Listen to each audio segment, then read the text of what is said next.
Yep. Inside, I want to kill myself. We are on an 0-7 run over the last 2 days. After tonight was just complete bullshit. So that's how I'm going to start off this show. Horrible Sunday, 1-5.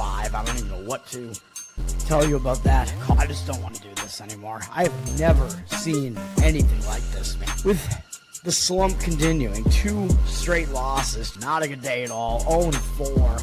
I just have not had a good season, man. What can this slump that I'm on? The slump continues. I've reached a new peak, actually. I'm going to burn my Bruins hat, man. I don't know what is going on with the Bruins. March 8th, is that what it is? I don't even know. It's March 9th, I think. Who even knows, man?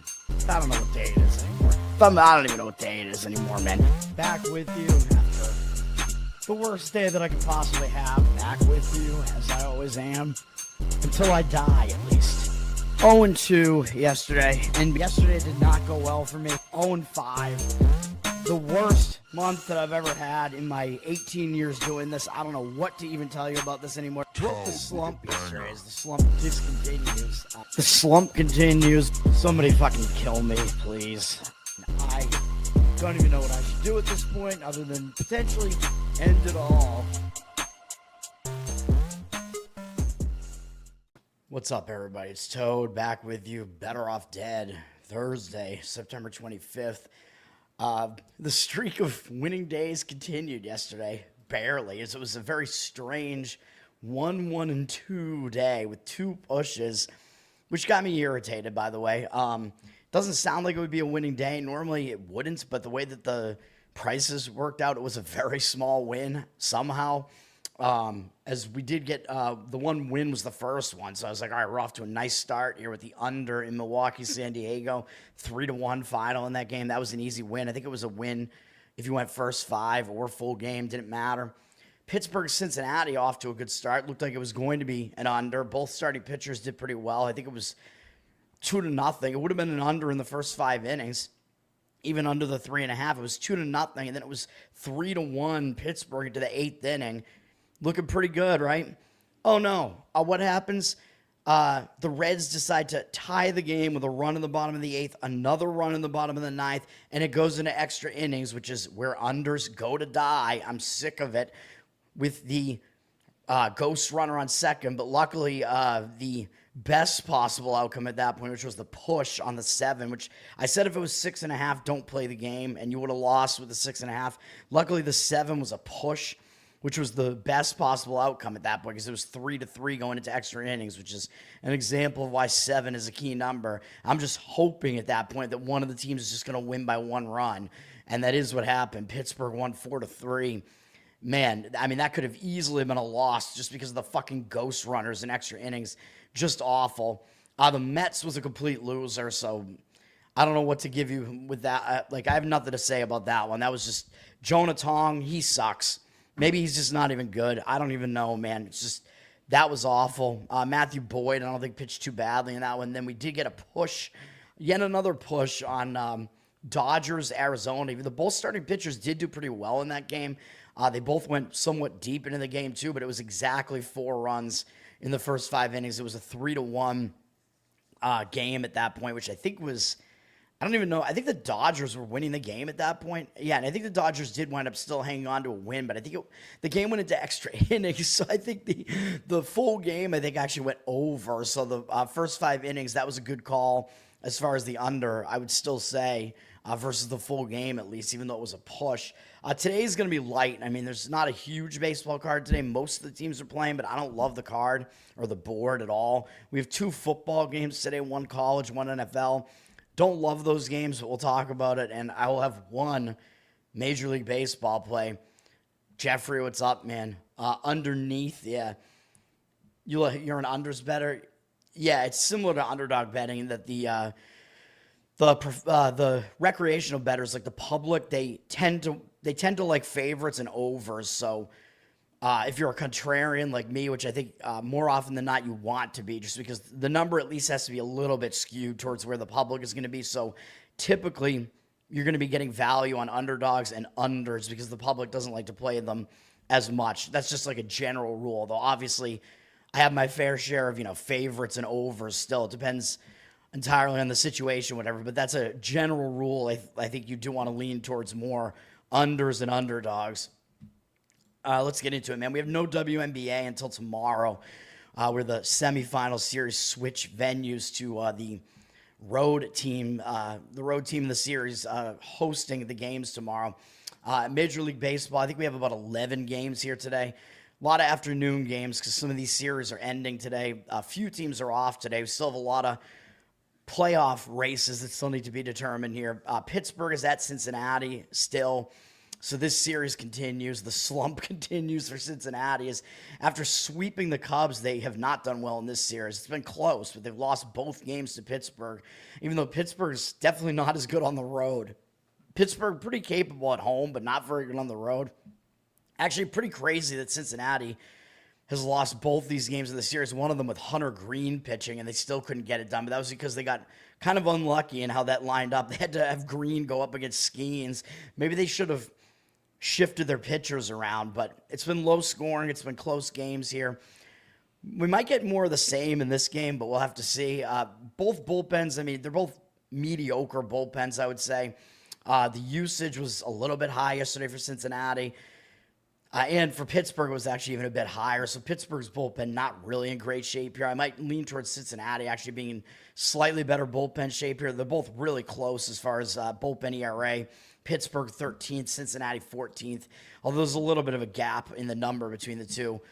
Cincinnati has the better offense. That's not even close.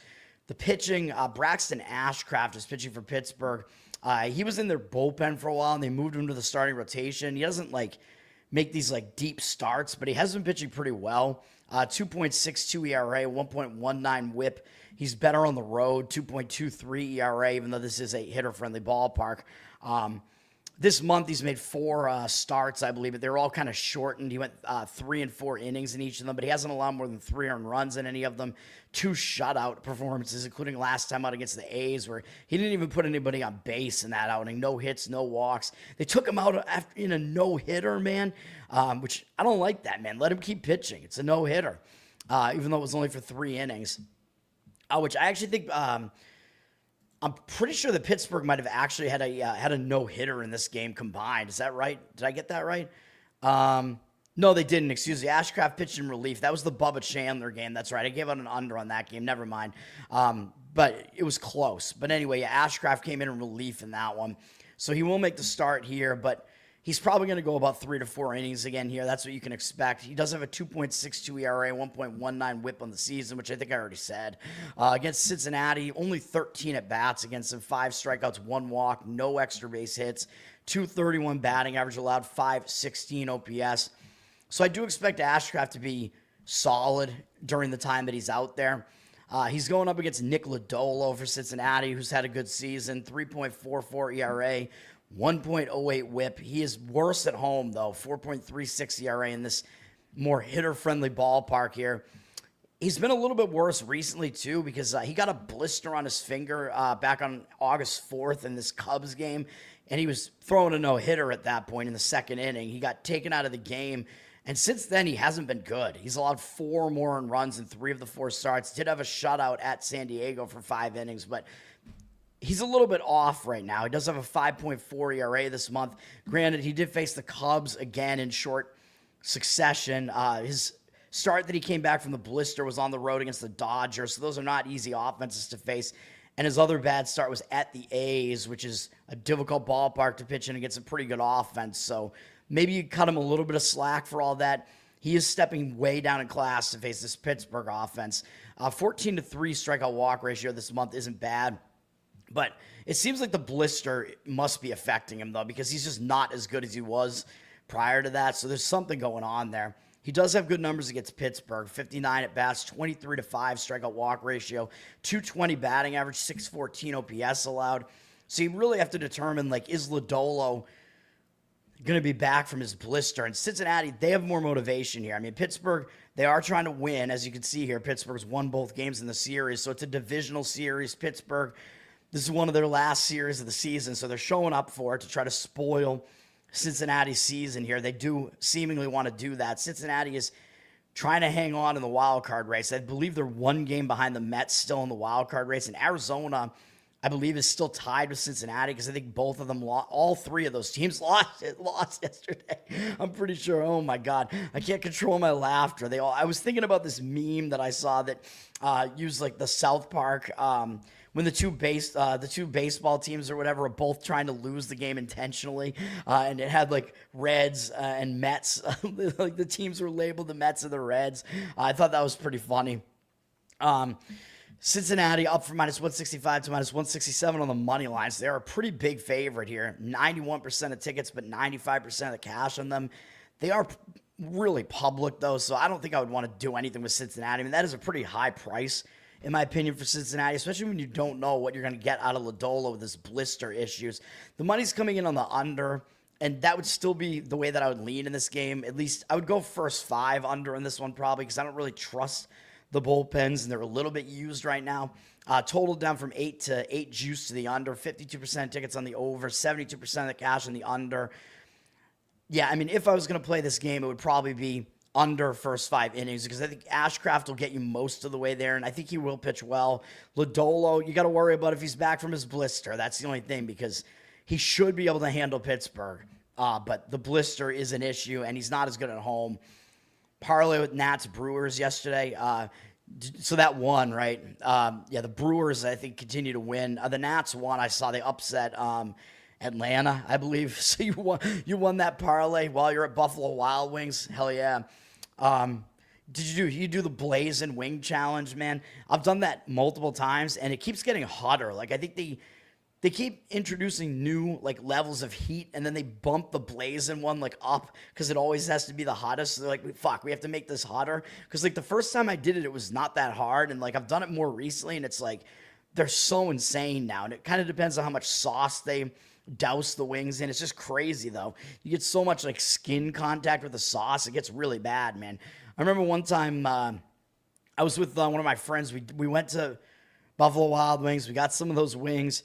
We were going to see Sausage Party, which was very appropriate, which I enjoyed that movie. I mean, I know a bunch of Hollywood leftist comedians in that one. I thought it was a funny movie, but after the Blazing Wings, I had to take a piss, and I had we had napkins, we had, the like wet ones, whatever, the like wet wipe things. I went to the bathroom. I washed my hands first to get rid of whatever sauce might be lingering on my hands. Took a piss, and just because I touched my dick like went completely numb just because of the Blazing Wings that were like the remnants that were like still apparently on my hands, even though I'd washed my hands. I was like, this is insane, dude. Definitely a sausage party there. Yeah. And then I washed my hands again, obviously. Don't shoot me. But yeah, I'm not one of those guys I'm not an Indian. I'm not one of these guys that doesn't wash my hands or whatever. You like hot stuff? Yeah, so do I. The Blazing Wings, yeah, they keep getting hotter, man. They're definitely pretty hot. They're not the hottest that I've had, but they're pretty hot. Yeah, that was a fun night, yeah. I think I got feeling back, in my dick, like, later on. Took a little while, though. I could have done the reverse stranger, though. One of the only times where I could have done that. It feels like you're jerking off another dude. It's the best thing. This is turning into Tower Gang. Tampa Bay at Baltimore. Both teams just playing out the stretch here. They're both done, although, as I keep pointing out, I do think Tampa is better than their record looks. So Baltimore's been playing with some motivation recently. I mean, I think both teams are motivated in this series. They've split the first 2 games with Tampa winning yesterday. Shane Baz, I told you, man. Baz didn't do bad in that game yesterday. As far as the bullpens, I mean, Tampa Bay does have the better bullpen out of the two. Not a ton of usage, I don't think, for either team yesterday. A little bit more for Tampa, but their bullpen's pretty rested over the last few days, so I'll still give them the bullpen edge. Tampa actually has the better offense, too. And I think they have the better starter on the mound, but I would dial it back a little bit as far as that's concerned. Drew Rasmussen, I know he's good. He's probably Tampa's best starter. 2.8 ERA, 1.01 whip, really solid numbers. A little bit worse on the road, 2.95 ERA. Still really good, but they've been keeping Rasmussen really fresh for whatever reason. Like, he's on like a pitch count. So he pretty much goes like 5-6 innings maybe in each start. He's been really effective in doing so. He's allowed 3 or fewer earned runs in every start, going all the way back through the beginning of July. Even though he got named to the All-Star team and pitched in the All-Star game, which is a bit of a distraction for some pitchers, but he overcame that. This month he's been a little bit worse, though. He only went 3 innings last time out against the Red Sox. I think they just took him out because his pitch count was really high, and that one threw 76 pitches. Still got out of there allowing 2 earned runs. Red Sox did win the game, though. He has a 4 ERA this month and an 11-7 strikeout walk ratio, so he looks to be kind of dwindling a little bit here. I think, again, like they've been keeping him on a pitch count because I think they don't want to overwork him. As you can see here, he's now thrown more innings than he ever has in his career. 2022 was the most he ever threw in a season, 146. So Tampa's being like smart about this. They don't want him to throw that many innings. He's at 147 2/3 now. So he's kind of hit that threshold where maybe you do have to worry a little bit that maybe he is wearing down a little bit. And his numbers against Baltimore are actually not good. In 40 at bats, 7-5 strikeout walk ratio, 350 batting average, and 922 OPS allowed. So even though, yes, he is the better team, when you look at the season numbers, he is the better pitcher, excuse me. If you look at the season numbers, it almost looks too obvious that you want to go with Rasmussen, but again, I think he's kind of hit the limit on the season. He's not pitching as well right now, and he doesn't have good numbers against Baltimore, so I would worry about that. He's going up against Cade Povich, who I know he doesn't have good numbers. 5.06 ERA, 1.46 whip for Baltimore. He is worse at home, 5.66 home ERA. I mean, he's a guy who I still think has something. It just hasn't really shown up yet, and his walk number has just been a problem. This month, he has gone at least 5 innings in every outing, but he has a 5.17 ERA. 14-9 strikeout walk ratio is really the issue. I mean, that's just way too many walks. So he continues to put too many guys on base, and that is the issue with him. He does have one maybe advantage in this game, which is that Tampa somehow has actually never faced him before, even though I know he's young, but he's been in the division for a couple of years now, so that kind of surprises me. But when these young pitchers face an offense they haven't seen before, a lot of times that offense struggles a little bit to figure them out early on. So Povich, looking at just the matchup and what the matchup numbers look like, I actually think Povich might have an edge here.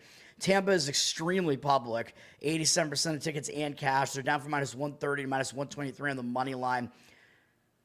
I'm going to lean towards, on the side, I would lean to Baltimore in the first 5 innings. I don't really want to do anything with their bullpen. They don't have a bullpen advantage. But I think Povich, based on that matchup, actually surprisingly has an advantage against Rasmussen. So I think money line, first 5 innings, Baltimore, you take the shot on that. You're getting them as a home underdog. It makes sense enough to me that would be a lean for me in that game. And then I probably would also lean to the over, and the money is agreeing with that. 59% of tickets on the under, 51% of the cash on the over. Total's just kind of sitting at 8.5. But Rasmussen, again, he doesn't have good numbers against Baltimore. You know he's probably going to be out of the game 4 or 5 innings in, and then you get bullpen usage. Although I know Tampa's bullpen is pretty solid, but Baltimore's bullpen is not. Povich still could potentially not do too well here. So I wouldn't really mind an over in that game either. Curtis, what's up, man? Thanks for hanging out. Even though an over kind of contradicts looking towards an underdog, because usually a closer game means that the underdog, like a lower scoring game means it's probably a closer game, and the underdog makes a little bit more sense. Minnesota at Texas. Texas finally won yesterday, so they kind of got over that basically we're dead now type of thing, the dream crusher, the prolonged dream crusher, because that series against Houston basically crushed Texas, man. Like, they pretty much knew they were going to be out of it at that point. They got swept by Miami after that. They lost the first game in this Minnesota series, but they did win yesterday. DeGrom gave them a good start yesterday. So sometimes when that happens and a team breaks that loss streak, it's like they have this newfound like mentality, like, oh, we can win, you know, like we're not in this like losing like rut anymore. So that might help Texas as far as their momentum is concerned coming into this game. Texas does have the better bullpen of the two, but they are the more used bullpen after yesterday, but not much. They only used 3 relief pitchers. Minnesota used 3 as well. It's just Texas has more usage over the last few days. So we'll give Texas a bullpen edge still. They have the better bullpen. Minnesota's is pretty putrid. Neither of these offenses is very good, although Texas's is worse. And Texas' offense really does struggle at home. As far as the pitching, we're looking at Bailey Ober from Minnesota. Hasn't had a good season. He was injured during the season. I've been a fan of him in the past as far as, like, I think he was kind of an under-the-radar decent pitcher with decent like command stats and whatever, but he hasn't been very good this year. 5.32 ERA, 1.33 WHIP. He isn't as good on the road, 5.62 road ERA, though he does get an easier assignment here. And his last road game was similar to this. It was at Kansas City. They have a similarly weak offense, and they also play in a pitcher-friendly park, and he did do well in that start. Went 5 1/3 innings, gave him 1 earned run there. So maybe he will actually do okay here. This month, 19-5 strikeout walk ratio. So again, his command numbers are pretty good, but he has a 6.33 ERA. So he's given up runs. And the only good offense that he faced this month is Arizona, because he faced the White Sox and Cleveland. It didn't really do well in either one of those outings. So, I mean, he's still not in good form, but he might do okay the way this game sets up. Against Texas, his numbers are not good, though, so maybe not. In 47 career at-bats, 10-5 strikeout walk ratio against him. That's not good. 298 batting average allowed, 919 OPS. So surprisingly, he doesn't do well against this offense. So maybe he will not do well in this outing. Tyler Mahle is pitching for Texas. He is the better of the two pitchers. He's had a good season, 2.2 ERA, 1.13 WHIP. He's been really, really good at home, 0.74 ERA, which is basically unsustainable. But he did just come back from injury, and his last 2 starts before being injured, he was out for 3 months. He was a little bit worse, but those were both starts on the road. One was at Tampa, which is a difficult park for a pitcher to pitch in. It's a hitter-friendly park. Didn't do well against Minnesota, which is a bad sign, but maybe, I mean, I talked about this going into his last game. Maybe the injury might have come into play there and had some effect in that game. I don't know. He came back and he did well in the last start, his only start coming back from injury, which was his most recent start. I had the under in that game, and that was the under that we don't want to talk about. It was a 1-1 game at the end of the 9th inning, and it went over with a final of 6-4 with runs being scored in multiple different extra innings. Just pisses me off so much. Mahle didn't allow any runs in that one. Only went 4 2/3 innings. I think they kind of they kept him on a little bit of a limit there. 6 strikeouts, 1 walk, but he was good in the outing, so I think he will be good again here. But Minnesota does have good numbers against him. In 22 at-bats, only 4 there to Zazina before. 5-2 strikeout walk ratio, but they have a 455 average and 1,247 OPS off him with a home run from Jeffers. So maybe Mahle won't do well in this one. The money's kind of coming in against Texas, down from -145 to -140. 98% of tickets, 100% of the cash on Texas. I don't really want any part of Ober here, though.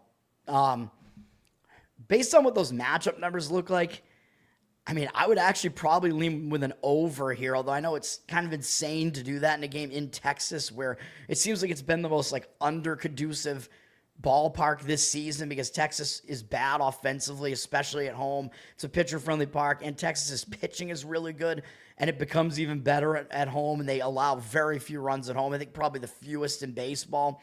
So it seems basically insane to go with an over in this one, but I actually think that might be the way. I think both starting pitchers actually might struggle a little bit in this one. The total down from 7.5 to 7, but 83% of tickets, 98% of cash on the over. If you want to go over, you got to find the 7. I mean, 7.5 is a key difference there because 7, key number in baseball. It breaks the 3-3 tie. So that's probably what I would do in that game, to be honest. But that is not close to one of my favorite games here. Houston at the A's. Houston keeps losing, man. Houston is in danger of not making the playoffs at this point. Seattle pretty much has wrapped up the division now. I mean, it's crazy. Seattle was behind Houston like a week ago. They swept Houston. I think they basically haven't even lost a game since then, and Houston continues to struggle as the A's have outscored them 11-1 in the first 2 games of the series. Houston can't even score in this A's stadium. It's crazy, man. It's a very hitter-conducive ballpark, and usually the road teams hit well in this stadium, and that hasn't happened. I don't know. It's very insane. The A's, they're playing with a sense of purpose right now. They look like they do want to spoil the party for Houston here. They're playing with motivation here. So both teams have motivation here. I mean, Houston, their best hope is a wild card now, and they got to try to hang on to it. They're really battling with Detroit right now for the final wild card spot because it looks like the Red Sox are pretty much going to do it, as I think the Red Sox just have to win one more game to get in now, which they better do that. But I think there's only one series left, too. So they have to basically avoid going 0-4 in the remainder. But the Red Sox have to play Detroit next, and they're on the road against Toronto here. But I think the Detroit series might be at home, but still, they better get it done. The magic number is 1, though, so I think their opponents could lose as well, and then they'd get in that way. We'll see what happens. Something like that. Let me see. In this game, yeah, so Houston has the better bullpen, obviously. The A's don't have a good bullpen.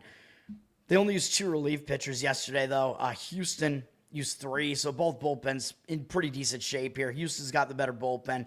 A's have the better offense. On the surface, it looks like Houston has like the obviously better pitcher with Framber Valdez, but I don't know if we could really trust him right now, man. He's got a 3.75 ERA, a 1.24 whip on the season, which is fine. I mean, pretty good season for him, but he's been way worse recently. He's not good on the road. 4.96 ERA on the road. That is a problem, especially pitching in a ballpark like this. He's been pretty bad this month with an 8.27 ERA. It seems like once he gave up that grand slam to the Yankees, he intentionally crossed up his own catcher, and he's been a massive head case basically since then, although he actually did pitch well the next time out against Texas. But the last 2 outings, he failed to even make it 5 innings against Atlanta and Seattle. Gave up 5 earned runs in both outings. Walked 4 guys in both outings. 19-10 strikeout walk ratio this month. Yeah, he's not in good form right now, man. So you got to worry about Valdez right now. His numbers against the A's are pretty good. In 64 at-bats, 14-7 strikeout walk ratio is not good, but 234 average allowed, 732 OPS.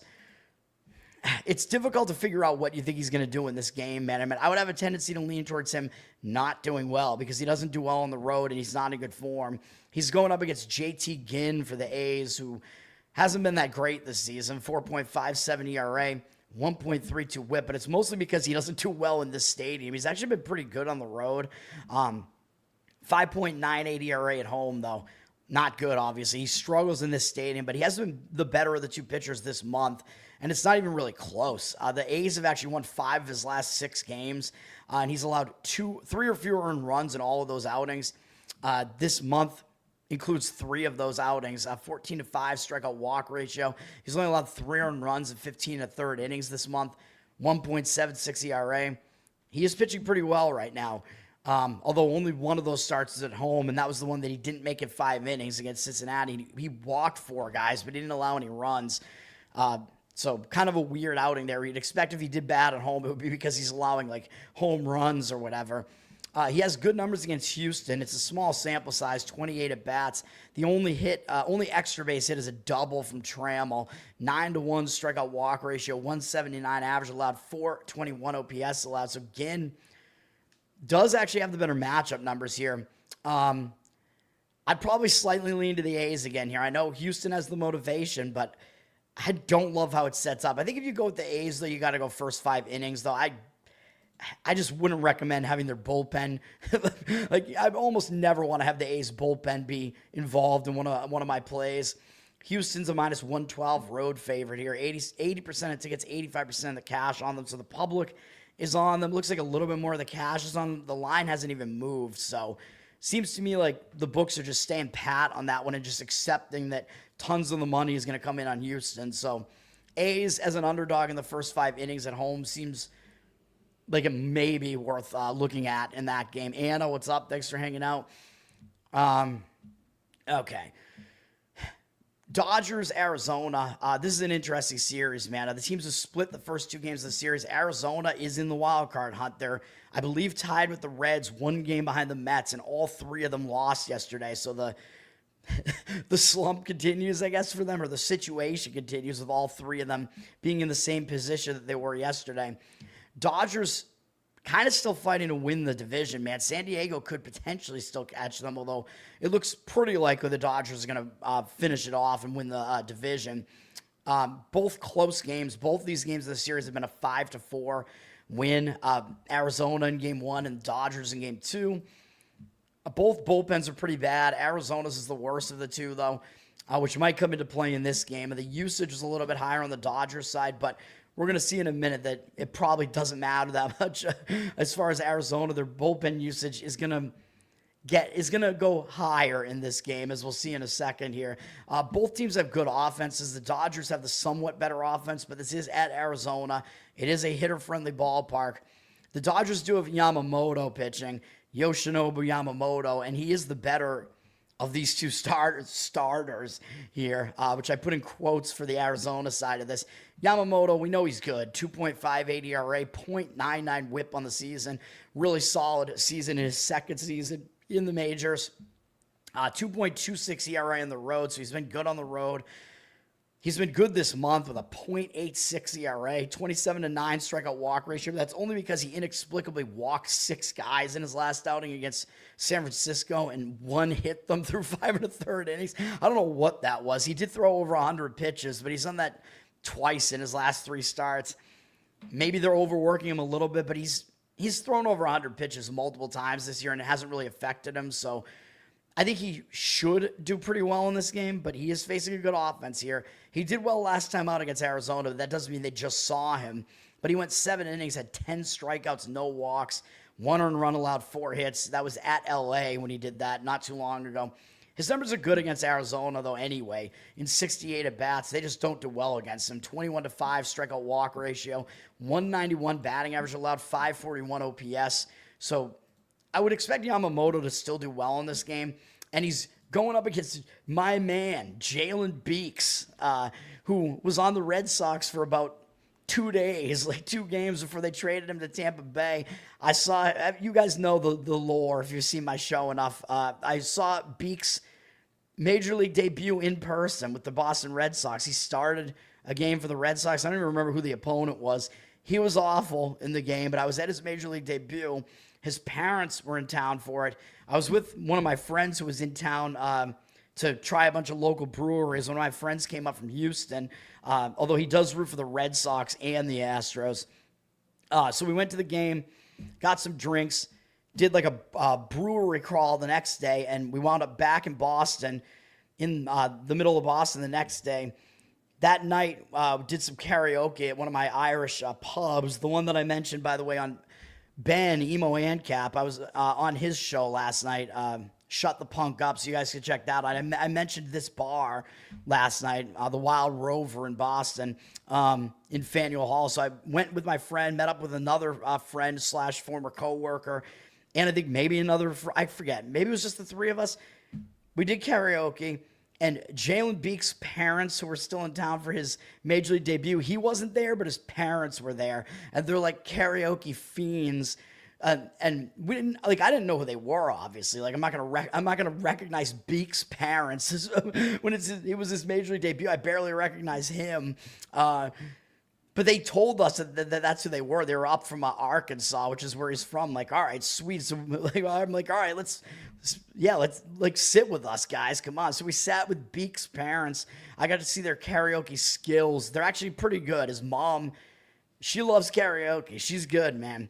So yeah, that was a weird event. It was a fun time. Got to do karaoke with this guy's parents. Hell yeah.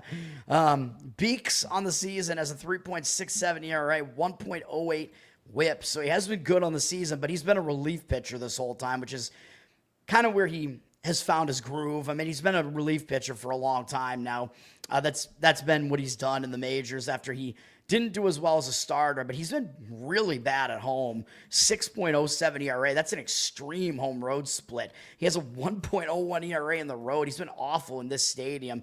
I can't really determine why. I mean, other than it is a hitter-friendly park, but man, that is crazy. So you're probably only going to get about 1 inning out of him because he's going to be an opener. 1 to maybe getting close to 2 innings in this game, depending on what the matchups are. He is a lefty, so depending on what the lineups look like and whatever, they'll probably take him out at some point when a righty is coming up next. So he's not going to get you that long into the game. So this is an Arizona bullpen game, and Arizona's bullpen sucks. So it is not a good thing that it is a bullpen game for them. Beeks has been good against the Dodgers, 74 at-bats. I don't think it matters too much, though. 19-10 strikeout walk ratio is not good. But a 216 average allowed, 661 OPS. Fine, but we don't really want to put much weight into those numbers because, again, he's only going to go like 1-2 innings max in this game. So an Arizona bullpen game up against Yamamoto really doesn't look good to me. However, the money looks like it's fading the Dodgers. The Dodgers, I think, again, it probably has to do with price. Because, again, a lot of it is about, is the price like reasonable on the Dodgers? They're up from minus 150 to minus 166 now. 81% of tickets on them, only 76% of the cash. So the money is saying basically no. Like, I think maybe some of it has to do with Arizona's motivation here, but I would not trust an Arizona bullpen game, man. There's no way I could do that. It is it's a pretty decent underdog price if you do want to go with Arizona, but man, and because their bullpen's going to be pitching the whole game, you can't even go like first 5 innings and take the bullpens out of the equation. You can't even do it. So, yeah, I don't like it, really. I would have to leave it alone, man, because I don't know. And then we have conflicting indicators on the total, too. It's gone down from 8.5 to 8.5 juice to the under. We have 62% of tickets, 85% of the cash on the over. So the money looks like it's actually playing the over. I probably wouldn't disagree with an over. Yamamoto is going to be the one concern. I think if he pitches well, that's really the one concern in playing the over, because an Arizona bullpen game seems like it's going to give up some runs. As far as the Dodgers, their bullpen's not very good, so it could be an over. Maybe, given all that, maybe the best way to look at this game is actually to go Dodgers over their team total and just go with the Dodgers to score enough runs off of the Arizona's bullpen. Maybe that is the way to do it. Paul, what's up, man? Thanks for hanging out. Is that you in your profile picture, man? It almost looks like Bill Krakenberger, if you're familiar with him, the extraordinary sports bettor, Bill Krakenberger. He wears the same type of hat, like a Kangol type of hat. Similar look, man. All right, Miami at Philadelphia. Philadelphia seemed like they had kind of put themselves on cruise control. They lost 3 games in a row, but they won easily yesterday, 11-1. So Philadelphia, I mean, they don't have a whole lot left going on here. They're not going to catch Milwaukee, I don't think, and they're obviously not going to get caught in the NL East. So Philadelphia is kind of like locked into the 2 seed in the NL, I believe. So there's not a whole lot left for Philly to play for. Miami's just playing out the stretch too, but you got to think they're probably going to be motivated to try to beat Philly just because this is one of their last big series of the year. But they're kind of in a bad momentum spot because Miami had actually won 7 straight games until they lost yesterday. And I point out that when a team loses a long win streak like that, a lot of times it does hang them over into the next game. So I don't really love it for Miami. I don't love the spot. Bullpen-wise, neither bullpen is good. Miami's is probably the slightly better of the two. They only used 2 relief pitchers yesterday. Philly also only used 2, so the rest is kind of similar with both. I can look here real quick. Actually, Philly has jumped them. Philly is 20th in bullpen ERA, and Miami's 21st, so Philly actually has the slightly better bullpen now based on that, but it is close. Jansen Junk is pitching for Miami, and I actually prefer him over Philadelphia's starter in this game. Junk, he's been okay. 4.27 ERA, 1.14 whip. He's been good on the road, 3.42 road ERA. We don't want to talk about his last start when he went 7 innings against Texas and allowed 1 earned run, 5 strikeouts, no walks, because that was that dreaded under game with him against Molly, where we had the under was a lock at that point, basically. It was 1-1 at the end of the 9th inning, and then we had to get runs scored in the 10th and the 12th innings, and it went over the total, over the 8. Just unbelievable bullshit. It's one of the worst beats of the year in baseball. I hate it. I had the right handicap in that one. Just fucking stupid. Junk, but yeah, I mean, he's been good in his last 2 starts against Texas and Detroit. 9 strikeouts, 1 walk over that span. Wasn't good against Washington in the start before that, so his ERA this month is 5.19, which isn't good. 12-3 strikeout walk ratio is fine, though. Against Philadelphia, he might have a little bit of an advantage here because only Bettor has ever faced him. For Bettor, the guy who met up with the kid who had his ball stolen by the Phillies' Karen. Bettor was the guy that met with the kid afterwards. But he's 0 for 2 lifetime against Junk. No strikeouts, no walks. So Junk is unfamiliar to Philly, so maybe that's an advantage for him because Philly has to kind of figure him out. Kind of surprised that they haven't seen him before because he is in their division. Philadelphia is going up against our guy here, Walker Buehler, who the Red Sox picked up over the offseason, realized that he still sucks. He's never been good since his Tommy John surgery, and the Red Sox designated him for assignment, and then the Phillies claimed him and decided to pick him up, which I don't know how that actually works, if it winds up being like a trade, if they have to give something up for him, I'm not sure. He's got a 5.13 ERA this year, 1.53 whip. That's not good. He has been better at home, 4.15 ERA, mostly with the Red Sox. Since Philly acquired him, he had a good start against Kansas City, 5 innings pitched, 1 earned run allowed, 3 strikeouts, 1 walk. But then he pitched at Arizona, and he was not as good. He threw a ton of pitches, 60 pitches in 3 2/3. Well, it's not a ton of pitches, really, but they did take him out at that point. But he wasn't exactly good, even though he held them off the scoreboard. He did get a win, which, he must have pitched in relief. I'm like, he couldn't have gotten a win because if you're a starter, you have to go 5 innings to get a win. So he must have pitched in relief in that game against Arizona in order to get the win there. He gave up 2 hits, 2 walks, though, 3 strikeouts. So he put some guys on base. Got a little bit lucky not allowing them to come home in that game.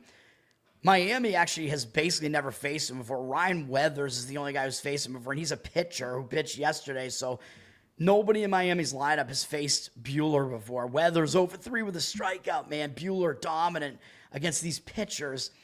But I don't know if we're going to get anything great out of Buehler here, man. I mean, Miami's not the most intimidating offense. Philly obviously has the better offense.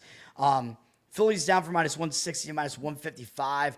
82% of tickets, 90% of the cash on Philly. So they are public.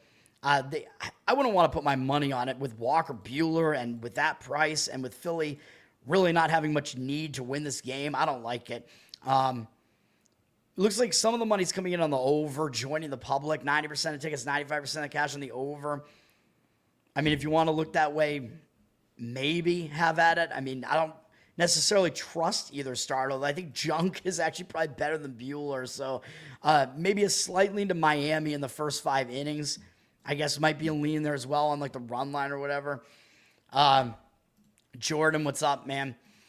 Krakenberger, he looks like a mafioso type of dude from New Jersey. So yeah, he's obviously handsome. The bets did well. They didn't really do that well. They were 1-1-2, so a couple of pushes there.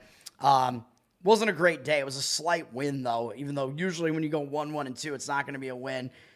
Paladin, send Fuentes my regards as well. Dude, I don't hate Fuentes, man. Like, I'm suspicious of his recent strange turn. Let's just say that. I got his whole army after me. He blocked me, but I've always been more of a fan of Fuentes than not a fan. Like, I don't even dislike him, really. I'm just suspicious right now. So that's what I'll say. I mean, I think people should give me a break. I go hard on Twitter or whatever. That's what I have to say about that. All right. We got, oh boy, Detroit, Cleveland. This is completely insane. Anna, yeah, I don't know what's nice. I don't know. Detroit, Cleveland, this is ridiculous, man. Detroit has had the biggest implosion maybe in Major League Baseball history. They had a lead over Cleveland in the division by, I think, 19 games or so back in July, like early to mid-July. It was still 12 games in August, and now Cleveland has now overtaken them in the division, even though Cleveland still has a negative run differential, and Detroit's is still like plus 60 whatever. I've never seen anything like this. Cleveland is still not even good. Their offense isn't good. Their pitching is carrying them, though. I mean, Cleveland, dude, they sold off at the trade deadline, so they were basically signaling our season is over, and the team actually started playing better. They lost their closer, Clase, and one of their starters, Luis Ortiz, to gambling concerns, so they're not there. But Cleveland's bullpen has been good, even without Clase. They've been one of the better bullpens in all of baseball, which is really one of the reasons why they've been doing this, because their offense is one of the absolute worst. Their starting pitching has been fairly good, even though Bybee has not been good, and he is one of their best starters. I guess he did well last night, though. Detroit is on this major skid right now. They've lost 8 games in a row. This is insane, man. Detroit's now in the wild card race. They're on the verge of missing the playoffs when that looked like an impossibility even like a few weeks ago, or even less than that. I mean, this is insane. Never seen anything like this, man. And I don't think Cleveland should be in the playoffs, to be honest. They're just a joke. I'm sorry, they're not good. But this doesn't set up well for Detroit in this game, man. Cleveland, they didn't use a ton of their bullpen the last couple of days, even though they used 4 arms yesterday. They only used 2 of them for single-digit pitch counts. They could use them again, potentially, if they wanted to. Well, actually, maybe not Gaddis, because he pitched 2 days in a row. So he probably won't come into the game again. Although you never know what Cleveland's going to do. Detroit, their bullpen's somewhat similarly rested, but Cleveland has the better bullpen. Detroit has the better offense. I mean, we all know this, but the starting pitching looks like a huge problem here. Detroit doesn't have a listed starter in this game, no, they do now. It's Troy Melton. So we'll talk about that then, I guess. So it looks like it's going to be a bullpen game, though, either way. So for Detroit with Troy Melton on the mound, let's take a look at him real quick. He's a relief pitcher as far as how he's listed. Does have good numbers, 2.79 ERA, 1 whip. I don't think he has a lot of playing experience here. This is actually his first season in the majors. He's made 3 starts and 12 relief appearances. He's been pretty decent, but I don't think he's going to go many innings in this game. He has a 3.66 road ERA. Yeah, as you can see here, I mean, the most that he's gone in any outing, he did go 5 and 7 innings really early this season when he was a starter, with actually a shutout for 7 innings against Arizona. That is pretty impressive. But since then, he's only gone more than 3 innings once besides that. So I don't think they're going to have him go very deep into this game. I think you're probably going to get 2 or 3 innings out of him based on what he's been doing recently. So this month, he's made a bunch of relief appearances, 3.55 ERA, 10-8 strikeout walk ratio, not great. But the ERA is solid. So, I mean, I don't know how much you need to handicap him because he's not going to be in the game that much. Or Cleveland actually has hit him fairly well, but it's only in 7 at-bats. They do have a home run against him from Ramirez, Jose Ramirez looks shockingly like Manny Ramirez, and he's not related to him. So I thought he was his son or something. It's wild, man. 286 batting average allowed to Cleveland, 1,089 OPS. Maybe Ramirez is Manny Ramirez's illegitimate son. I don't know. But that's what you're going to get out of Detroit. Melton, he has not very great numbers against Cleveland. He's probably only going to go a couple innings in the game, so you will get a Detroit bullpen game, although Detroit is basically the bullpen game team at this point. I mean, that's what they do. They did it a lot last year, so they're at least used to doing that. But Cleveland's going with their rookie Parker Messick here, who's been pretty good. I think outside of one bad start, I think he's been good. 2.08 ERA. The 1.3 whip is too high, but he has a 0.69 ERA at home. Hasn't pitched that much yet. He's made 6 starts, but he's allowed actually 3 or fewer earned runs in every single one of them, even though that 3 was in a 3 2/3 inning outing against the Red Sox in Boston, which I do remember that. Every other one of his starts, he's got at least 5 1/3 innings. His team has won 4 of his last 5 outings, with the only non-win being that Red Sox one. He does have a 31-5 strikeout walk ratio so far, which is very good. It's just he's allowed too many hits, 40 hits in 34 2/3 innings.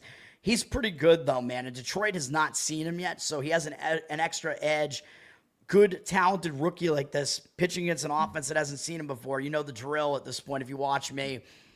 It's a little bit of an extra advantage to the pitcher, so I really don't love Detroit in this setup, but the money is actually coming in on Detroit. I mean, they are at least the more desperate team here, but you're jumping in front of 2 trains if you try to do that. Like, Cleveland's on a win streak, Detroit's on a horrible loss streak. At some point, it has to end, but, I mean, even though we don't have that many games left in the season, but Detroit, they got to be so pissed off at this point. So the money is coming in that way. Minus 163 on Cleveland, down to minus 141, but part of the move probably is because Detroit went from undecided to announcing a starter, but I don't know if that would move the line that much because I think with Detroit being undecided, you pretty much knew it was going to be a bullpen game. So whatever opener they decided on, I don't think that should really affect the line that much. So maybe some of this is real money coming in on Detroit. 73% of tickets on Cleveland, 87% of the cash on Detroit, but I just don't trust Detroit as far as the pitching is concerned. I don't trust the bullpen game up against Messick plus Cleveland's bullpen, so I can't do it. I can't recommend Detroit in that one. I would probably slightly lead to Cleveland, even though it's absolutely absurd at this point what's going on. White Sox at the Yankees. You know I'm pissed that the Yankees get to face these bullshit teams down the stretch. Look at the Yankees. Look at how they finished the season. They get to face Minnesota and Baltimore, and then White Sox and Baltimore at home. Baltimore is going to be their last series. I mean, they get to face a bunch of terrible teams. The Yankees are going to win the AL East. Toronto has the tiebreaker against them, which is head-to-head matchups, as you can see here, but they are in a tie right now. So the Yankees could definitely beat Toronto, and Toronto is having to play the Red Sox right now, which is much more difficult than what the Yankees are doing right now. Yankees almost got caught in the first game. They probably should have lost. They were losing in the 9th inning, and I told you I thought the White Sox would be competitive in that first game. Yesterday, I didn't think so. Yesterday, I said either Yankees over their team total or White Sox under their team total, and they both were correct. Yankees won 8-1. Coming into this game, and the Yankees obviously have a massive hitting edge in this matchup here. Both bullpens are pretty bad. I don't know which one is worse at this point, to be honest. Let me look here. Yankees are 23rd. White Sox are 18th in bullpen ERA. So the White Sox have the better bullpen slightly. Not really trustworthy bullpens either in either case. Yankees used fewer of their bullpen arms yesterday, so their bullpen is a little bit more rested. Yankees do have the better starter here, too. Davis Martin pitching for the White Sox. He's okay. 4.03 ERA, 1.27 whip, a little bit high. 4.42 road ERA. That's not very good. He's been serviceable. I mean, his last 8 starts, he's allowed 3 or fewer earned runs every single time, including one against the Yankees. But against the Yankees, he allowed 1 unearned run there. He only lasted 3 2/3. It was not a good start for him. He did have 5 strikeouts, but 3 walks, 4 hits allowed. That was at Chicago as well. So his worst start in this recent stretch, the only one where he didn't go at least 5 innings, was against the Yankees. And he faced significantly weaker offenses for the most part in that stretch. Besides that, second best offense he faced was Detroit, which he walked 3 guys in that outing too. This month he has a 4.03 ERA and 14-8 strikeout walk ratio. So it is too many walks again, even though his last couple of starts are pretty good against Cleveland and San Diego. So, I don't think Martin's going to do too well in this game. Against the Yankees, his numbers aren't good, which mostly includes that most recent start against them. 31 at-bats, 9-5 strikeout walk ratio, not good. 323 batting average allowed, 1,030 OPS. So, I'm not expecting Martin to do very well here. He's having to go up against Carlos Rodon, who has had a good season for the Yankees. 3.04 ERA, 1.06 whip. He's been a little bit better at home as well, 2.87 home ERA. He had a stretch mostly last month where his walk numbers were out of control, and he somehow didn't allow that many runs. I had a 30-20 strikeout walk ratio in August, which is a bit of a concern, even though, again, he held the runs off the board. This month he's been better, though. He has a 21-5 strikeout walk ratio this month. He's got at least 6 innings in all 4 starts, 2.16 ERA. So he is pitching well right now. He didn't face any really lethal offenses this month, but he's allowed 2 or fewer earned runs in all the outings. He's pitching well, and obviously the White Sox are far from a lethal offense. He's been good against them in 29 career at-bats. 1 extra base hit is a home run from Michael A. Taylor. 11 strikeouts, 4 walks against them. 207 batting average allowed. 613 OPS. So Rodon definitely has the edge in this matchup, but you have to pay a huge price for the Yankees at -300, and the money is actually kind of fading them. 97% of tickets, only 96% of the cash on them. Again, the way that I would probably go here, I would probably again recommend Yankees over their team total. It looks like the money's somewhat coming in on the over, up from 8.5 to 8.5, juiced to the over. I could definitely see the Yankees being able to tee off a little bit on Martin plus the White Sox bullpen. You're probably going to be asking the Yankees to score about 6+ runs again in this one if you do that, but that is probably the recommendation in that one. I mean, again, I wouldn't really hate a White Sox under their team total either, but you're probably going to need them to go 2 or fewer. Both did happen yesterday, and I said the same thing yesterday. I probably slightly prefer Yankees over the team total, though, because the Yankees bullpen is still pretty difficult to trust. Red Sox at Toronto. Highlighted here on ESPN because I have the Red Sox as one of my favorite teams.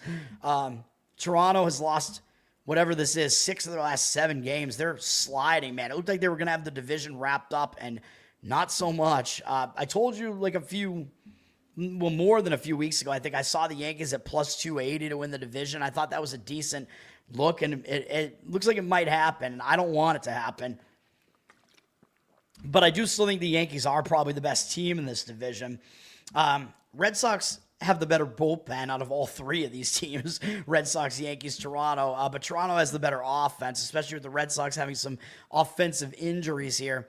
Toronto, injuries that offend me. Toronto used a little bit of their bullpen yesterday. The Red Sox only used Tolley out of the bullpen. If you saw how that game ended with Tolley out there, it was pretty ridiculous. He allowed what looked like it was going to be a base hit to Alejandro Kirk, who lined it to right field. Although the Red Sox were going to win the game anyway, most likely. It was 7-1 in the bottom of the 9th inning with 2 outs. But Kirk looked like he extended the game, lining it to right field off of Tolley. And Wilyer Abreu in right field, he's got a pretty sick arm, man. And he just came back not that long ago. he noticed that Kirk wasn't running that hard, and he just grabbed it, just chucked the line drive to first base, and they got him out. So Kirk on a liner into right field that's like a guaranteed single, basically. Didn't even run hard enough, and Abreu's arm is so strong that he threw him out still at first base. It was insane. Just hilarious. I think I might have tweeted that one out. I don't know. You can go find it on Twitter, though. But the Red Sox won that game. The Red Sox have had the upper hand in this series. They outscored Toronto 11-2 in the series, although Toronto in somewhat more desperate times here in a way because they want to hang on to the division, although the Red Sox still aren't out of the weeds yet. It looks like they're pretty likely to get into the playoffs. There's really only one of these teams that's going to be left out of the playoffs, and it looks like it's either going to be Houston or Detroit at this point, which is pretty ridiculous. Out of those teams, it probably should be Houston, though, to be honest. I don't think Cleveland should be in it at all, but if they're going to be, then probably that's how it should be based on how good these teams are, or not as good, not good that these teams are, whatever. Red Sox coming into this game, Brian Bayo is pitching for them. He's kind of struggling again, man. Good numbers on the season, 3.34 ERA, 1.24 whip. I know the advanced analytics guys hate Bayo because they're saying, his expected ERA is like a run higher than this. He shouldn't be this good, and I somewhat agree with that. He is better on the road, 3.02 ERA on the road. The thing about Bayo is he has stretches where he walks way too many guys, dude. Like, he became really locked in July and August, and he was really good. But this month he's been bad again with the walks. It's just not happening, man. Granted, he's faced 3 good offenses in a row: Arizona, Yankees, A's, but 5.85 ERA here, 13-9 strikeout walk ratio this month. He's not in good form right now, so I don't trust him here. His numbers are not very good against Toronto either. They have a lot of experience against him, 130 at bats, although some of this is in the past, though. So he is better this year than he has been in the past. So take it with a little bit of a grain of salt, I guess. But he's got a 29-12 strikeout walk ratio against them, which isn't that great. 292 average allowed and 775 OPS. So Toronto does have the ability to hit Bayo. What's up, JC? Hi to everybody. Louis Varland is pitching for Toronto here, and I don't know what we're going to get out of Varland here. He originally was on Minnesota, which he's actually from Minnesota, so he was on his hometown team, the Twins, and they were like, nah, you suck. So now he's on Toronto, and Toronto's had him working out of the bullpen as kind of a long-ish relief man. He's been decent in that role, has a 3.1 ERA, 1.22 whip this year. Pretty good at home, 2.35 ERA. The question is this a Toronto bullpen game? I don't know, because he was with Minnesota, actually, so some of those numbers are with Minnesota. Toronto got him like right at the trade deadline at the end of July, and he's actually been a little bit worse with Toronto. He had a 6 ERA in August and 5.19 ERA so far in September, so he has not been as good with Toronto. So definitely something to consider. This month, a 9-3 strikeout walk ratio, not really much to look into with that. He does strike out. He usually has a decent amount of strikeouts and not that many walks like throughout his career, but he usually is too hittable. That's kind of his issue. I don't know if he's really totally trustworthy. It looks like we might get a Toronto bullpen game for the most part here. Toronto's bullpen isn't good. Toronto's still going to make the playoffs. It's just a matter of, are they going to win the division or not, which I know they would like to do, but going with a bullpen game doesn't seem like a great idea if you're Toronto here. So in this game, I would go with an over, but the money is completely disagreeing with that. The total's down a little bit with more juice on the under 8, 65% of tickets on the over, and 90% of the cash on the under. So the money is completely disagreeing with me on this. 61% of tickets are on the Red Sox, 84% of the cash on Toronto. Toronto down from minus 150 to minus 138. So the money line initially moved down, but I think that was because Toronto probably hadn't announced a starter, and then when they announced that it was going to be a bullpen game, that's probably why the money line moved. So you got to figure that out. Like, did the money line actually move because the cash was coming in on the Red Sox? And I think the answer to that is no, because you can see the cash is coming in on Toronto here. So I think the money line moved because Toronto went from having an undecided starting pitcher to going with a bullpen game. But still, I think an over is the way I would look in that game. I don't trust either starting pitcher situation there. FanDuel pussied out, offered you a buyout on the under. Well, they always do that, don't they? I think you can always cash out on FanDuel and DraftKings or whatever, but it's a scam. They never give you good enough odds on it, so it's a scam. So I would actually recommend never doing it. Like they look at what the current situation is and they give you a money amount, and it looks tempting to do it, especially if it looks like your bet is possibly going to be in trouble or whatever, but they never give you a good enough buyout on it. Mets Cubs, as you can see, is going to be my only play today, so we'll skip that for a minute. Kansas City at Anaheim. These teams are both playing out the stretch here. They've split the first 2 games of the series. Anaheim, I gave out Kansas City in the first game of the series, which was a winner for us. Anaheim in the return home spot. Thought it was a bad spot for them going up against Cole Reagans. Kansas City got the job done for us. Anaheim bounced back with a win yesterday, which was a decent spot historically to do that. When you lose the first game back from a long road trip, a lot of times you do bounce back in the next game. Kansas City pretty much knows they're out of it now. I don't know if they're mathematically eliminated yet, but I think they know that. Kansas City has the better bullpen out of these two teams. The offenses, as we saw yesterday, are actually surprisingly close because I thought Anaheim was definitely the better offense, but Kansas City actually has overtaken them in OPS on the season.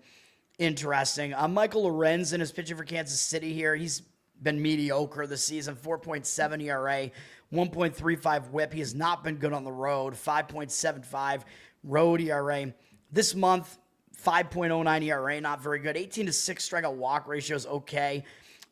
He was good in his last outing against Toronto. That was the 20-1 Kansas City win. Lorenzen went 7 2/3 innings in that game, allowed only 1 earned run, but that was a big win for him, and he threw 113 pitches. So I don't think that's a good sign, man. Lorenzen will just have these random, like, really good starts, and he had one at Arizona earlier this season, then he'll just, like, massively regress. But 113 pitches is absurd, man. He threw over 100 pitches twice this entire season and hadn't done that since May. So I think that's too many pitches. I think he's not going to be in good shape coming into this one, man. That would be my opinion. I know he had a really short outing the time before that, had a 1-inning outing. So maybe he's not totally destroyed here, but that just seems like way too many pitches to throw coming into this one for him. So I don't really love it for him. He's going up against Mitch Farris, who is a rookie, I believe, for the Angels, but his numbers are not good. 6.52 ERA, 1.45 whip. He's been good at home, though, a 3 ERA at home. It's been a small sample size. He's only made 4 starts so far. He's failed to make it 5 innings in each of his last 2 starts. We're both on the road, though. His one home start was against a pretty hard-hitting A's lineup, but he did pretty well. 6 innings pitched, 2 earned runs allowed, 4 strikeouts, 1 walk. So he may very well do okay here. Kansas City's offense isn't exactly good. The problem is Farris, because he's a rookie, you're usually going to be looking for him to have an unfamiliarity edge because the hitters won't be familiar with him. But he already faced Kansas City in his major league debut. He did pretty well, and it was on the road. 5 innings pitched in that one. It's a pitcher-friendly park there. 3 hits allowed, 1 earned run allowed, 3 strikeouts, 2 walks. So he did pretty well in that outing. So he does have good numbers against this Royal lineup here. They're 1 for 12 off him, with the only hit being a triple from Witt. The 3 strikeouts, 2 walks are all here. 0.83 average, 464 OPS. But is Farris going to be able to do that again? Because now Kansas City has seen him once, so they might be familiar with him and know what to do this time. Might hit him a little bit better this time. So a little bit of a disadvantage for for Farris this time, although the money is coming in on the Anaheim side anyway. Kansas City up from -105 to -110 on the money line. 93% of tickets, 82% of the cash on them. So the money fading a very public Kansas City team here. I would probably lean to an over, though. With Farris being a little bit less familiar and not pitching as well recently, I think he might struggle a little bit here. And Lorenzen, I think he's in a bad spot after that 113-pitch outing. So I think an over might be worth a look here. I know Kansas City's bullpen is pretty good. Sorry, I didn't look at the bullpen usage here. Where's it at? Oh, I have to bring it back up, don't I? Bullpen usage, man. Is it in my recent tabs? Hang on. When did I get rid of it? What the hell? I like to look at the bullpen usage, man, for all these teams here. How did I lose it? When did I lose it? Man, all right. I thought this was going to be, like, really quick. There it is. I don't know how I lost that tab, man. Anyway. Yeah, all right.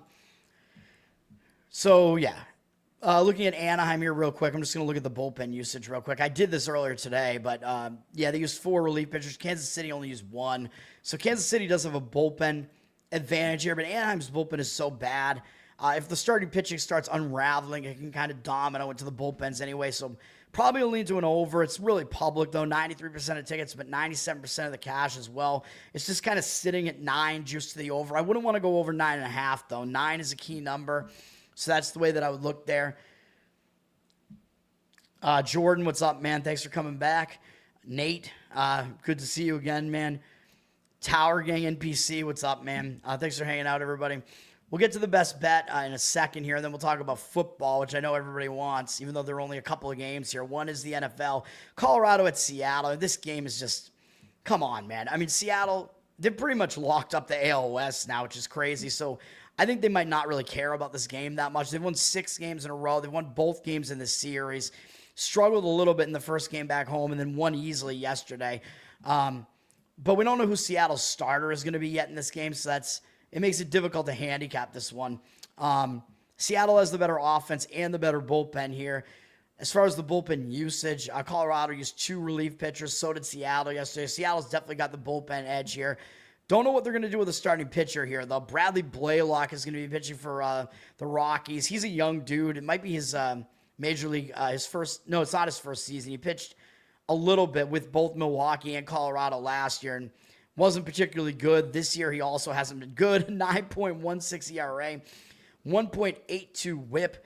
Not great. He has a 5.61 ERA on the road, though, so he is better away from Coors Field at least, but he's just not good in general. 12.38 ERA in 2 starts this month. 4-3 strikeout walk ratio. There's nothing good about this, so I don't expect him to actually be good. Although Seattle hasn't faced him before, except for Suarez, because Suarez was with Arizona. Suarez is 0 for 2 with a strikeout off him, and that's the only experience they have against him, so he is at least unfamiliar to them. Seattle's going to be a big favorite here, and maybe kind of unjustifiably big, because I don't think Seattle really has a ton of motivation here. Maybe Colorado wants to try to show up and win. Cal Raleigh just hit his 60th home run last night, too, so kind of some celebratory stuff going on there probably for Seattle, so it's probably not the greatest spot for Seattle. We don't know what they're doing with their starting pitching, so that's going to be a stay away. Pete, what's up, man? Queso, what's up, man? Well, dude, like I was saying earlier, I mean, I'm more of a fan of Fuentes than not a fan. Like, I like Fuentes generally. I'm just suspicious of his going soft on Israel, let's put it that way. I don't know exactly what's going on here, but I'm raising some questions about it, and his, cult, they don't like that. They don't want anybody to question their leader. I think everybody, nobody is beyond questioning or beyond criticism. Let's just put it that way. Even though generally, like I said, I am more of a fan of him than not. So I'm not really that happy that he blocked me, because I go hard on Twitter, man. That's the other thing. So, yeah, more or less. Yeah, the Groypers are beefing with me because I basically said I thought that Nick might be compromised based on what we saw out of him. Just kind of this weird sudden turn here. So yeah, I don't know, man. And then yeah, I mean, I did have some strong words. That's true. I mean, I did call him gay, but yeah, I mean, I'm just pointing out this dude is your leader, man. I don't know. I mean, it's kind of like, I don't know. I wouldn't go as far as saying he's a fed. Like, I've pushed back against that narrative. Like, I just think maybe he's toning down his rhetoric just because somebody's in his ear. I don't know exactly. Maybe like he might be running for office or something. So I don't know what the deal is really, but I liked his, when he was going hard with the rhetoric. Like, you're not going to find a more like anti-Israel dude than I am, which is going to get my channel nuked. Although I guess YouTube let Fuentes back, so don't nuke me, baby. But yeah, yeah, I mean, that's how it is, man. I don't know. I call things like I see it. I get a little bit crazy. I also didn't like that he was pushing back on he was calling like my group of people low IQ anti-Semites because we're saying that we think that there's a good chance that Israel is involved in the Charlie Kirk assassination, which I still agree with that. I mean, I think the official narrative has tons of holes in it, and I think there are huge problems with it. So I don't think the narrative the FBI is putting out is believable at all. I mean, you never should trust the FBI. So a lot of things going on here, man. I kind of talked about it on Ben's show last night too, Emo and Cap. Shut the punk up. So if you want to watch that show, we talked about Fuentes, we talked about the James O'Keefe, Epstein stuff that came out yesterday.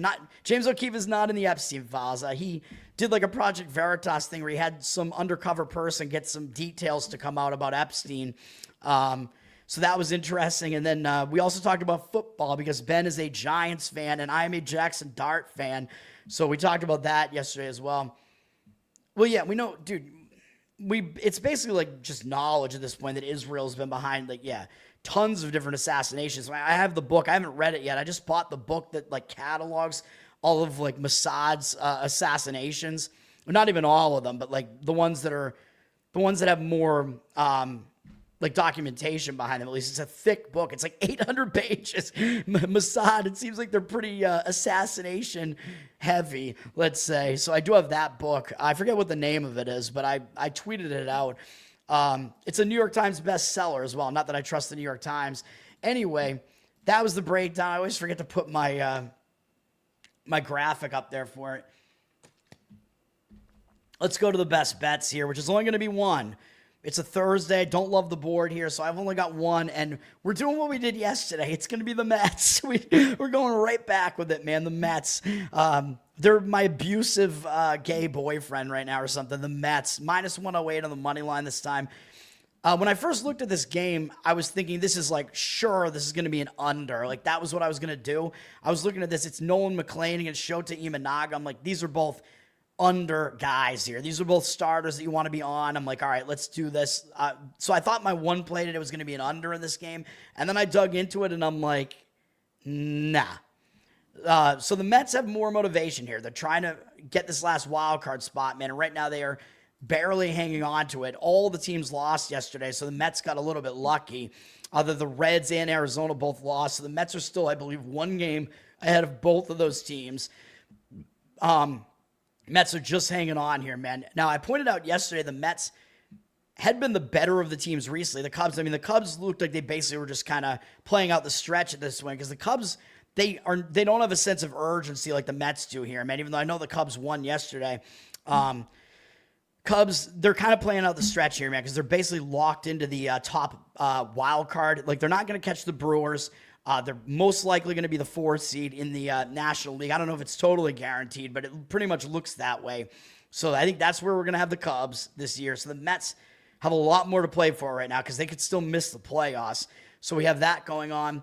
As far as the bullpen usage is concerned, Mets only used 2 relief pitchers yesterday. The Cubs also only used 2, so it's kind of a similar bullpen usage. But as I pointed out yesterday, the Mets actually got pretty close to where the Cubs are as far as their bullpen ERAs on the season. The Cubs haven't been as good recently, and the Mets have been a little bit better. Again, recently, Cubs are at 12th overall in bullpen ERA, and the Mets are 15th, so it's pretty close. So I don't think there's a huge advantage or disadvantage one way or the other. So we'll go full game because I think you're going to get a full effort out of the Mets here. So we'll go with the full game, and that includes the starting pitching, obviously. The Mets, by the way, have the better offense, too. As I pointed out yesterday, the Mets are 6th offensively, at least in overall OPS. The Cubs are 9th. So, I mean, 2 good offenses. But the Cubs' offense has been worse than the Mets recently as well, even though I know the Mets have been kind of tanking. Nolan McLean is pitching for the Mets. I mean, you know I've talked about this guy a lot on the show. He's not Jonah Tong, who pitched last night. Tong can't get me any wins. Nolan McLean keeps getting me wins, so let's keep it going, man. I think I've won 3 times on his games, maybe on either unders or on the Mets side. Let's do it again. He's a rookie, and he's been really good so far. 1.27 ERA, 1.01 whip. He is a little bit worse on the road, 2.45 ERA, but that's still obviously good. He's allowed 2 or fewer earned runs in every single one of his starts so far. He's made 7 starts. The Mets have won 5 of those outings. He's pitching well, man. He's got a 1.61 ERA this month. His walk rate did go up a little bit, so 25-10 strikeout walk ratio this month. It's a good strikeout rate in 22 1/3 innings, but the walk rate is a little bit too high, so he's got to keep that a little bit in check. But other than that, he's still pitching well, and the Cubs have never seen him before, so I talk about this all the time, which I have on this show already. You got a young rookie pitcher, and he's one of the better ones out there right now, up against an offense that hasn't seen him before. The pitcher tends to have a little bit of an advantage against the hitters the first couple times they have to face him because they don't really know what it's like to face them in a real game environment, and every pitcher has a unique arsenal of pitches. So I think that's an extra edge to him.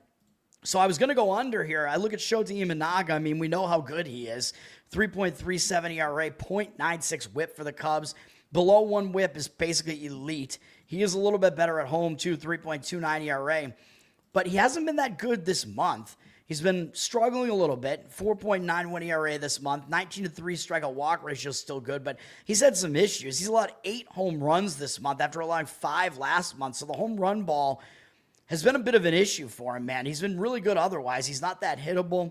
Doesn't usually put a lot of guys on base via the walk, which he still hasn't this month. But the contact that has been being made against him has been hard. Let's just put it that way. And he didn't face like the best offenses this month, really. Atlanta twice, Tampa Bay at home, and then Cincinnati on the road. I know that's a hitter-friendly park, but he's just been getting kind of jacked up this month. So maybe a little bit of a concern, although he hasn't reached the amount of innings that he pitched last year. So I don't really think he's wearing down. He threw 173 innings in his first major league season last year, 173 and a third, which he was used to pitching a decent amount because he was pitching in Japan prior to this, but the major league season is longer. But I don't know if maybe he's tiring out, even though he's only up to 139 innings this year. But he's definitely not been as good as of late. And against the Mets, this kind of surprised me. I know it's not a big sample size of 28 at-bats, 6-1 strikeout walk ratio, but he has not been good against the Mets. He's allowed a opponent batting average of 357 and 1,058 OPS, 6-1 strikeout walk ratio is good, but the rest of these numbers not very good. So the Mets have been able to hit him. So we're going to go with the Mets in this one, man. They have the need. You're not being asked to lay like a huge price here or anything, even though I know they're the road team. Like, do they deserve to be a favorite on the road just because of need? I think McLean does have the edge in the starting pitching matchup, man. The Mets are down from -115 to -109 on the money line, but 52% of tickets, 53% of the cash coming into them. So it does look like the money is agreeing with that side, and it is still agreeing with the under. Total at 7.5, I think, is partially because the starting pitchers are good, and it probably means that we don't have wind blowing out at the very least at Wrigley, because Wrigley heavily affected by the weather. I think probably it at least means it's like a slight crosswind or something like that. If the wind was blowing in, the total would probably actually even be lower than this. But it seems like it's definitely not blowing out, which that would hurt Imanaga more if it was blowing out because he's given up too many long balls.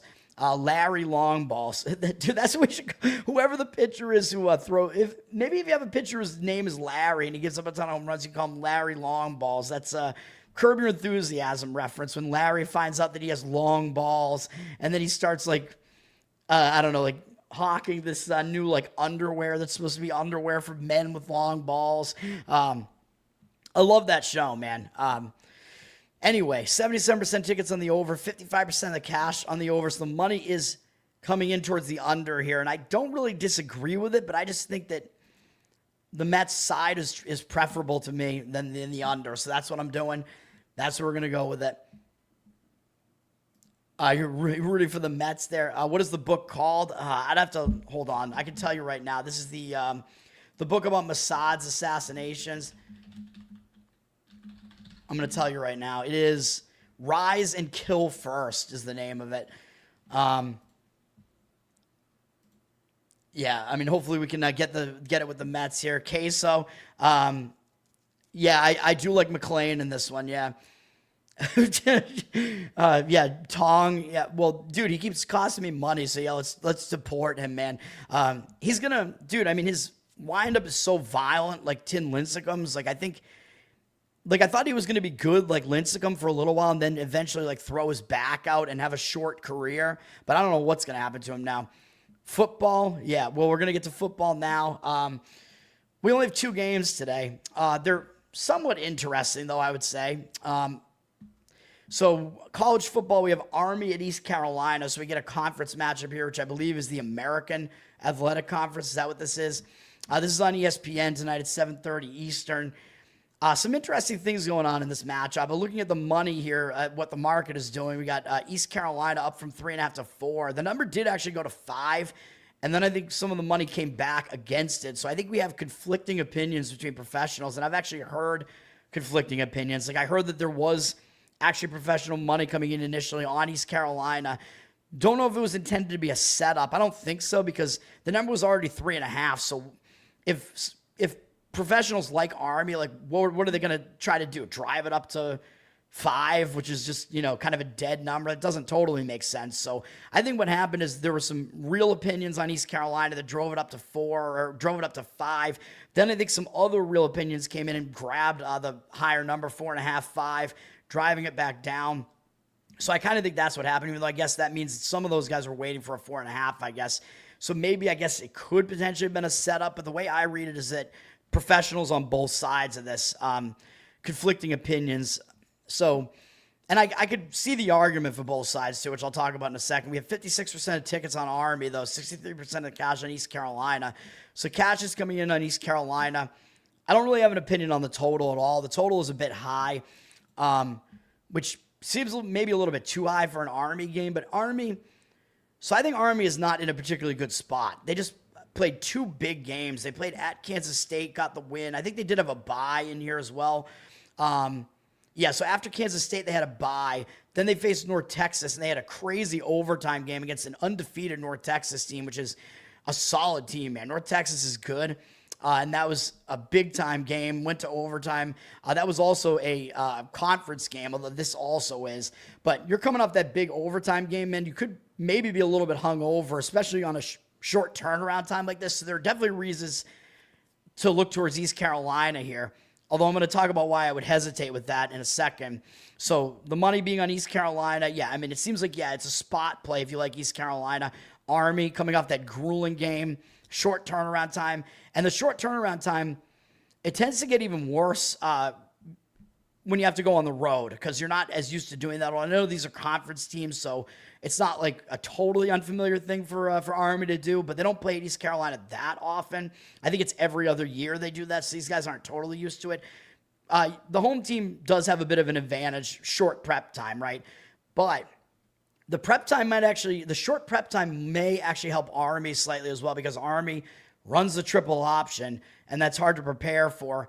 But on the other hand, East Carolina does face it every year, basically, because they're in this conference, so they pretty much know we got to prepare for the triple option because we have to face all these guys. Navy and Army, we pretty much have to face those guys every year. So they're not one of those teams that's totally unused to facing the triple option, but maybe it is still difficult to do it on the short turnaround time. But still, for Army, coming off that difficult game, travel, short turnaround time, I still think the spot is a bit worse for Army as I kind of think this out in my head here. East Carolina is coming off a disgusting loss to BYU. I know it's BYU. It's a Big 12 team. BYU, not a bad team. And that was a big game for East Carolina. I thought East Carolina was actually the right side in that game to cover that spread, and they certainly did not.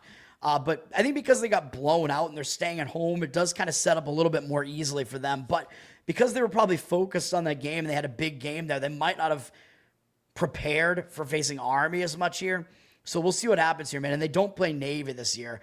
I don't know. Let me look to see if they played. I think they did probably play Army last year, but let me see if they did. They did. They played both Army and Navy last year, and they did lose both of those games. So East Carolina, they have actually struggled against the triple option, but we know Army and Navy were both particularly good last year. Like, they both were ranked teams, I think, for a while last year. So this Army team is not as good as the one last year, so at least there is that. And I think that's basically what I have to say about this. Both teams on the short turnaround time. So there are kind of some disadvantages to both teams here, but with East Carolina seemingly not really defending against the triple option that well in recent history, I don't know that I'd want to lay points with them, man, even though I do think the spot is a little bit more difficult for Army here. It's not going to be a play for me. I don't love it, but the money is coming out in East Carolina, so maybe just a very slight lean for me to East Carolina, but I really don't love it at all. Go to the NFL here. You like the Seahawks tonight? I have some conflicting opinions on that one too. FanDuel boosted them. I don't know exactly how that works in some of these cases, but I don't even look at the promotions necessarily. I mean, I've had an account for a while there anyway, but I just kind of just make the bets, and that's about it. Although I've been not really making the bets recently because I'm trying to figure out my financial situation right now, though maybe I should be because I've been winning recently. The Chiefs-Ravens game, what do you mean? I mean, I'll talk about that on my Saturday night NFL show probably, but it's an interesting game for sure, the Chiefs-Ravens. I think the Ravens are a road favorite, if I'm not mistaken, in that game. It's an interesting one. we do have, as Nate is pointing out, we have Seahawks Cardinals tonight as a Thursday night game. Decent Thursday night matchup. I mean, it is a divisional matchup between two okay teams, I would say. I went into the season not thinking much of the Seahawks, though I'm still not a Sam Darnold believer. And so I don't think the Seahawks are going to wind up being that good this year, but the money is coming in on the Seahawks right now. Enough so that they flip from a 2.5-point dog to a -1.5-point favorite, which if you like the Seahawks, I mean, it is still basically a pick the winner type of price, although you'd rather have the +2.5 than the -1.5. But you could maybe, if you want the Seahawks, I mean, you could still, it's still basically like picking who's going to win the game for the most part. So you could lay the -1.5, find the money line, whatever. 65% of tickets, 69% of the cash. The money is coming in on the Seahawks. Money also coming in towards an under here. Totals down from 44 to 43. A lot of times the Thursday night games can be defensive, man, and especially when the two teams know each other, they know how to defend against each other, so the defenses can show up in these divisional Thursday night games better, because a lot of times the short prep time kind of hurts the defenses because they don't know what offense to prepare for. But in this case, I think they kind of do, except for the fact the Seahawks are running a new offensive scheme this year with a new quarterback. So that is an advantage to the Seahawks, actually, as far as the short prep time. So that was something I hadn't really thought about, because usually the home team kind of has an edge as far as prepping because they know their own venue. They don't really have to travel as much. But in a divisional matchup, that advantage is not as great because they're facing an opponent that comes into their place every year. So like the Seahawks are used to traveling to Arizona. So the short turnaround time is not as difficult for them. And of course they know Arizona's offense because they face them every year. So the quick turnaround time is less bad in this case for the Seahawks. But because the Cardinals, again, they haven't really faced this version of the Seahawks offense. It's kind of dramatically different this year. That actually could be a bit of a disadvantage on the short week for the Cardinals here.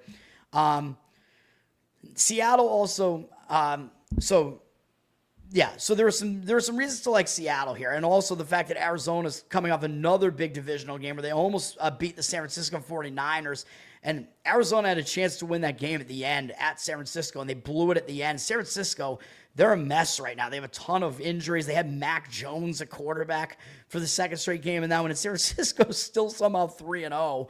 So my over on their season win total is still looking okay. But Arizona, that's a tough game, man. So they do have to face two tough opponents in a row. It's back-to-back divisional games. So that does make it a little bit difficult for Arizona as well. So I definitely see some reasons to take Seattle in this game, which I just laid out. But I do also see reasons to maybe look against Seattle here, where Seattle, they've looked a little bit too good in their games now. Like we see, these teams have faced common opponents, right? They both lost to San Francisco, so people probably just aren't really going to look at that, even though Seattle lost at home. But actually, both teams had a chance to win against San Francisco, and they both blew it, like right at the end of the game. So that happened with both teams. Seattle beat Pittsburgh, although Pittsburgh made a lot of mistakes in that game. So this game wasn't really as good as it looked for Seattle if you dig into the box score a little bit here. Seattle had a fumble return touchdown in the game. They were only winning by 3 in the fourth quarter, so it was actually tied going into the fourth quarter. So the game wasn't really exactly what it looked like. Although I do think Seattle did have the yardage edge in the game anyway. Yeah, they did. So they did have a big yardage edge, but still a crucial fumble, fumble return touchdown kind of swung the game completely. So the game wasn't really as good. And then people saw Seattle annihilate New Orleans, where Arizona struggled against New Orleans in week 1, if you remember. It was at New Orleans. Arizona barely got by them. They won by 7. And Seattle just pummeled New Orleans this past week.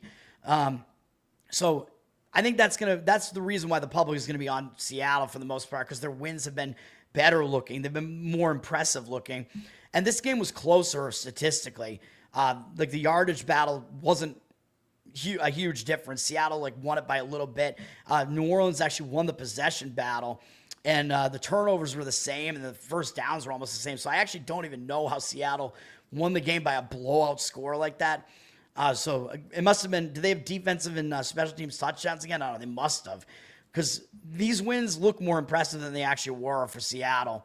So let me look at this real quick, because I don't know, I didn't watch the whole game, although I had, they were my survivor pick, though. Yeah, they had a punt return touchdown, Seattle did. So they did have another, special teams touchdown in the game. or defensive / special teams touchdown in the game. So I did have Seattle and Survivor, though. So in a way, yeah, the public is on Seattle for those reasons because they look more impressive and they look better in a game against a common opponent, that being New Orleans. So Arizona looks way less impressive right now. And Arizona did lose James Conner, who, I mean, I know it's kind of plug and play with these running backs. Like Benson is going to be in there, and he's been pretty good as well in the past. So I don't think Arizona's going to lose that much without Conner, although I lose a lot because he was on my fantasy team. So I don't like that.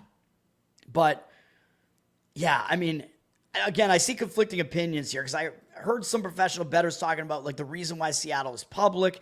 And, yeah, I agree that Seattle is probably getting too much of the public action because of that, because they've looked too good recently. And again, I'm not a believer in Seattle. I thought Arizona would wind up ahead of them in the division. I don't think Sam Darnold is that good, but this spot, for the reasons that I laid out, I actually think it's going to be a little bit more difficult for the Cardinals to get ready for this game because they had a much more difficult game last week, and they have to prepare for a Seahawks offense that's different this year and that they haven't seen before. So I will slightly lean to the Seahawks in that game, but it's a very, very difficult game to figure out. The promos do help you out. Well, I'll see if I'm still allowed to because I'm not like a new customer anymore there. You got the Seahawks. I will probably pick the Seahawks in my pick'em pools, but this is not going to be a play for me, man. Yeah, both teams are on a short week, but that's true. The Cardinals did have to face the Niners are a much more punishing defense than the Saints are, so that's also true. The Cardinals were in a more physical game there, so that could affect them a little bit here on the short week. Seahawks defense has been good so far. That's true. They've been a good fantasy defense. I stream defenses, so I'm all about the matchup. So I'm going with the Patriots defense this week against Carolina, which hopefully will work out well. We just need Carolina to make some mistakes here, man. That's what it's all about. You want to go with defenses playing against mistake-prone offenses for the most part. So hopefully it works for me as a defensive streamer. I tried to get a different defense. I forget which defense I tried to get this week, but somebody paid money. I don't pay money on the free agent wire. I will not bid any money on defenses, though, because the defenses are so unpredictable that I just go with whatever I put in claims for like multiple different defenses, all for no money, and then I just, whichever one I wind up with, unless I'm keeping my defense, and I think my defense that I already have is like better than the other options. But, you know, and then I stream kickers a lot too, but right now I'm just kind of sticking with McAnus, which is what he was last week, even though I still won my matchup last week, but he's Green Bay's kicker. I still think he's good, and I think he should get a lot of opportunities against Dallas, so I'm going to stick with him for the time being. Robert Saleh defense, yeah, he's good, man, with San Francisco. They brought him back there. That defense, yeah, the defense is somewhat the reason why Seattle lost that first game, but Seattle was about to score, and Sam Darnold did make a mistake. I mean, he kind of ran into his own offensive lineman or kind of threw the ball into his own offensive lineman. So Darnold kind of mistake prone. We'll see what happens with Darnold because you know that when he was in those big, like high profile games last year, like that last game of the season against Detroit and then the playoff game, he was terrible. He turned into a pumpkin. So Cinderella Darnold or whatever, Darnold's, carriage or whatever turned into a pumpkin. It struck midnight on him. I don't know if it's going to happen in this game, though, because it's just a Thursday night game, so maybe it's not a huge pressure environment yet. I mean, we'll see what happens with him, man, although he wasn't good in that San Francisco game, so we will see. But, yeah, in general, I don't think he's that good, but Arizona's defense is not as good as San Francisco's. So we'll see what happens, man. That's going to do it. My one play one more time, Mets money line. That's the only thing I got today on a Thursday where we do have a decent amount of baseball, but I'm focusing, which is the ADD drug that Bart Simpson takes in whatever that Simpsons episode was, back when The Simpsons was still good. That's going to do it. Learn to Toad on Twitter. Thanks for hanging out, guys. Learn to Toad on Instagram. Bettor Off Dead. Like, subscribe to the channel here, man. It helps me out. Try to get me monetized finally. I'm on the audio platforms as well, Spotify, Apple. Give me a good review on there. That helps out as well. Listening helps me out there as well because there is monetization there, but it's very small unless you have huge numbers. Covered in Uke is my ukulele YouTube channel, so check that out too. And then I have Patreon, patreon.com/learntotode, and there's bonus uke content there. And I got to be more active with it. I apologize. But yeah, the feed is like a couple of uke covers behind, so I got to get that going. There's a Spotify uke feed that I put out on there. and also prioritize requests. And I'll probably eventually start doing some Patreon streams for it too. So maybe I should do some Patreon. Maybe I should paywall some of the Bettor Off Dead stuff, man. I don't know, but I'm not even monetized yet, so I want to just get as many eyes on this channel as possible right now. That's going to do it. Have a good one as well, everybody. Thanks for hanging out this morning, and peace.